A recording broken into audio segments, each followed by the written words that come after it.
وصل إلى مطار الماظة الحربي السيد الرئيس جمال عبد الناصر ليستقبل فخامة الرئيس شكري القواتلي رئيس الجمهورية السورية عند وصوله إلى القاهرة. كما كان في انتظار فخامته السيد سعيد الغزي رئيس وزراء سوريا والسادة أعضاء مجلس قيادة الثورة والوزراء ورجال السلك السياسي. ووصلت الطائرة التي تقل ضيف مصر العظيم واستقبله الرئيس ورحب بمقدمه.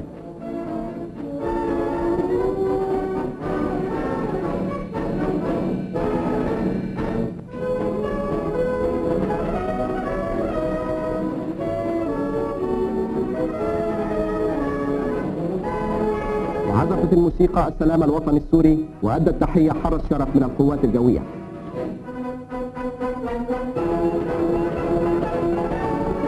ثم استعرض الرئيسان حرس الشرف، وقصد فخامة الرئيس السوري إلى مستقبليه الذين قدموا لفخامته تهانيهم بسلامة الوصول.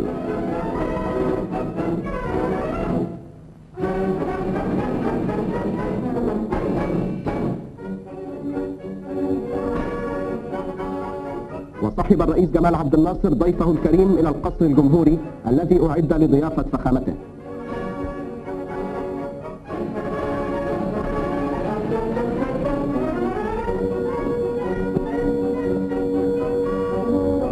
وفي المساء أقام الرئيس المصري مأدبة عشاء بنادي الضباط تكريما للرئيس السوري، دعي إليها السادة أعضاء مجلس قيادة الثورة والسيد سعيد الغزي رئيس وزراء سوريا والسيد رشاد برمدة وزير الدفاع السوري والسادة الوزراء والعقيد شوكت شقير رئيس هيئة الأركان العامة والأميرلاي محمود رياض سفير مصر في سوريا ورجال السفارة السورية.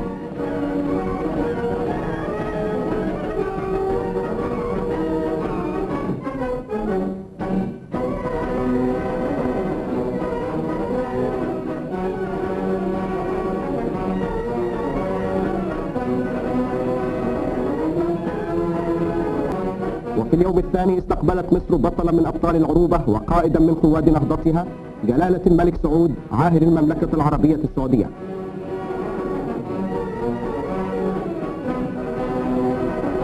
ورحب الرئيس جمال عبد الناصر بالضيف العظيم وهنأ جلالته بسلامة الوصول.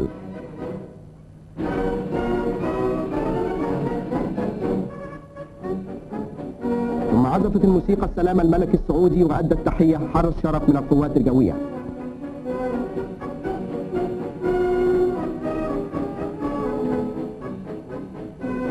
وبعد أن استعرض الضيف الكبير حرس الشرف قصد إلى حيث اصطف طلبة البعثات العسكرية السعودية فتفقدهم معجبا بنظامهم العسكري الرائع. ثم صافح جلالته بعد ذلك السادة أعضاء مجلس قيادة الثورة والوزراء ورجال السلك السياسي ورجال الدين وهيئة القيادة المشتركة السعودية السورية المصرية.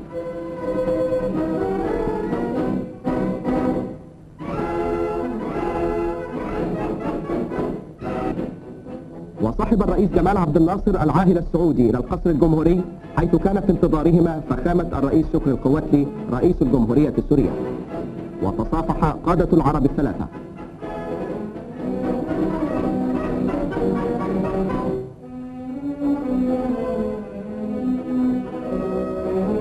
وقد أمضى رؤساء العرب وقتا طيبا في حديث ودي دل على روح الإخاء التي تسود العرب أجمعين.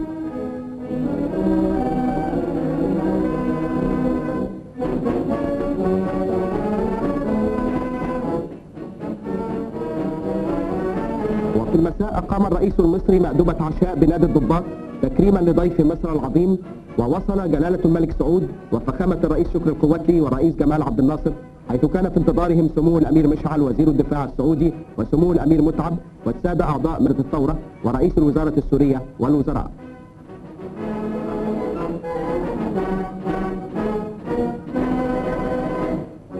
وصحب الرئيس الضيفين الكريمين إلى الطابق العلوي حيث أقيمت مأدبة العشاء. وقد عزفت الموسيقى السلام الوطني لكل من الدول العربية الثلاث.